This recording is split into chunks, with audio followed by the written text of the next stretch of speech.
اللہ اکبر لا الہ الا اللہ اللہ اکبر وللہ الحمد۔ بسم اللہ الرحمن الرحیم۔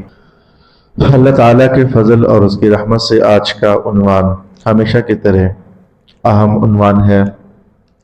مجھ سے شروع ہوتا ہے دائرہ بنائیں، دوبارہ پلٹ کر میرے تک آ جائے گا، مجھے پر ختم ہوتا ہے۔ ہم میں سے ہر شخص اس عنوان کا اہم حصہ ہے۔ سبحان اللہ۔ گفتگو میں نے گزشتہ بار یہاں روکی تھی کہ ہمیں بازار سے کٹے ہوئے اور تیار شدہ کفن نہیں لانے چاہیے۔ کیا وہ ہمیشہ غلط ہوتے ہیں؟ ہمیشہ غلط نہیں ہوتے، کئی بار صحیح ہوتے ہیں اور کئی بار صحیح نہیں ہوتے۔ کفن میں جو جیسے کہ ہمارے کپڑے ہیں، ہر بندے کے کپڑوں کا سائز برابر تو نہیں ہے۔ کفن کا حال بھی یہی ہے، کفن ہر بندے کا اپنا سائز ہے، برابر نہیں ہے۔ بازاروں میں جو کٹے ہوتے ہیں وہ سب ایک برابر سائز میں کٹے ہوئے ہوتے ہیں۔ پچھلی بار میں نے عرض کیا تھا، جس سائز کا کفن کٹا ہوا ہے، بندہ اس سے زیادہ لمبا ہے تو بھی کفن ٹھیک نہیں ہے۔ بندہ اسی سائز کا ہے، کفن ٹھیک ہے۔ بندہ اس سے چھوٹے سائز کا ہے، تب بھی کفن ٹھیک ہے۔ بندہ موٹا زیادہ ہے، کیا بندے موٹے نہیں ہوتے ہیں؟ عورتیں موٹی ہوتی ہیں، مرد موٹے ہوتے ہیں۔ تو کٹا ہوا کفن کبھی تو صحیح ہوتا ہے عین شریعت کے مطابق، اور کئی بار صحیح نہیں ہوتا۔ مجھے پتا ہے میرے خاندان میں آج تک جتنے بندے فوت ہوئے ہیں ان سب کے کفن لگ بھگ تقریباً میں نے اپنے ہاتھوں سے کاٹے ہیں۔ تو مجھے پتا ہے کہ بازار سے لایا ہوا کفن ٹھیک نہیں ہوتا۔ کفنوں کا کپڑا پہلے سے تیار رکھیں، کوئی حرج والی بات نہیں ہے۔ خریداری کر کے رکھیں، اپنے سائز کے کپڑے کٹوا کے رکھیں، اس میں بھی کوئی حرج والی بات نہیں ہے۔ میں آج آپ کے سامنے جب کہ بات بیان کر رہا ہوں، میرا اور میرے آخری بچے تک کا کفن، سب کا کفن تیار پڑا ہوا ہے۔ اپنے ہوتے ہوئے صحیح اپنے سائز کے کٹوا کے رکھ لو گے تو بچوں کے ذمے ایک اہم عنوان نہیں پڑے گا۔ نہیں کاٹو گے تو چلو یہ ہے کہ بچے سمجھ جائیں کہ اپنے والدین کا کفن یا اپنے پیاروں کا کفن کتنا کاٹنا ہوتا ہے۔ تو آئیے میں شروع کرنے لگا ہوں۔ مردوں کے کفن میں 3 کپڑے ہوتے ہیں اور عورتوں کے کفن میں 3 کپڑے تو ہوتے ہی ہوتے ہیں، لیکن 2 زیادہ بھی ہوتے ہیں۔ بالکل ایسے جیسے زندگی میں ہے، عورتوں کے لیے دوپٹہ چادر ہوتی ہے، ہمارے لیے نہیں ہوتی، مرنے کے بعد وہی چادر۔ سٹائل تھوڑا بہت تبدیل ہوگا، جیسے قمیض کا سٹائل چینج ہے، شلوار کا سٹائل چینج ہے، ایسی عورتوں کی چادر ایک چوتھا کپڑا ہے، زندگی میں بھی اور فوت ہونے کے بعد بھی۔ عورتوں کے ایک 5واں کپڑا بھی ہوتا ہے جو سینے پر ڈالنے کے لیے ہوتا ہے، زندگی کے اندر بھی ہوتا ہے، مرنے کے بعد بھی ہوتا ہے، لیکن مرنے کے بعد ذرا سٹائل چینج ہو جائے گا۔ تو مردوں کے لیے زندگی میں 3 کپڑے ہیں، اور سمجھو تو سر چھپا ہوا ہونا چاہیے۔ تو چلو مرنے کے بعد 3 کپڑے ہیں، لیکن وہ تھوڑے کو اور سٹائل کے ہیں۔ مردوں کے لیے 3 کپڑے، عورتوں کے لیے 5 کپڑے۔ پہلے مردوں کا بیان کر دیتا ہوں۔ 3 کپڑے جب مردوں کے بیان کروں گا تو سیم وہی 3 عورتوں کے بھی ہوں گے۔ تو جب میں مردوں کا بیان کروں گا عورتیں بھی ساتھ آ گئیں۔ باقی عورتوں کے 2 کپڑے زیادہ ہوتے ہیں، وہ ساتھ میں الگ سے آپ کو اسپیشل بیان کر دوں گا۔ تو میں یہاں سے شروع کرنے جا رہا ہوں کہ ہم مردوں کے لیے اور عورتوں کے لیے ایک کپڑا ایسا ہوتا ہے جسے کہا جاتا ہے یہ لفافہ ہے، جس میں آخرکار بندوں کو، مردوں کو، عورتوں کو لپیٹ دیا جانا ہے، لفافہ ہے۔ اس لفافے کا سائز کیا ہوتا ہے؟ چوڑائی تو اتنی ہونی چاہیے کہ میرے نیچے سے نکل کر کپڑا میرے اوپر بھی ڈل جائے اور دائیں سے بھی ڈل جائے، لپٹ جاؤں، اتنی چوڑی چادر ہونی چاہیے۔ اب بتاؤ 1.5 گز کا کپڑا 1.5 گز بر اگر ہو تو کیا یہ بعض اوقات یہ کام پورا ہو سکتا ہے؟ نہیں ہو سکتا۔ یا اس سے چھوٹا بر ہو، بڑا بر ہو تو یہ کام پورا ہو سکتا ہے۔ تو ایک چادر مردوں کی اور عورتوں کی جس کا نام ہوتا ہے لفافہ، اس نے لفافے والا کام کرنا ہوتا ہے۔ چوڑائی کتنی ہونی چاہیے؟ لیفٹ سے بھی بندہ اس میں چھپ جائے، رائٹ سے بھی چھپ جائے تو بندہ نظر نہ آئے، یہ لفافے کی چوڑائی ہوتی ہے۔ لمبائی کتنی ہوتی ہے؟ پاؤں کی طرف سے بھی کچھ زیادہ باہر نکل جائے تاکہ ادھر سے باندھ دیا جائے، اگر باہر نہیں نکلا ہوگا تو کدھر باندھیں گے؟ سر کی طرف سے بھی کچھ ذرا باہر نکل چکا ہونا چاہیے تاکہ اس کو باندھ دیا جائے۔ باندھنے کا مقصد صرف یہی ہے کہ ہواؤں کے چلنے سے کفن اڑے نہ اور بے پردگی نہ ہو۔ سلا ہوا تو ہے نہیں، نالا اور گنڈ اور تاگے اور لاسٹک وہ تو ہے نہیں ہے، تو سلا ہوا نہیں ہے، لہٰذا ادھر سے بھی باندھ دیا جائے اور ادھر سے بھی۔ اس کے اوپر آ جاؤ تو ایک اور کپڑا ہے جس کا نام ہوتا ہے، ہماری زندگی میں جس کا نام ہوتا ہے سلوار، لیکن مرنے کے بعد اس کا نام ہوتا ہے ازار۔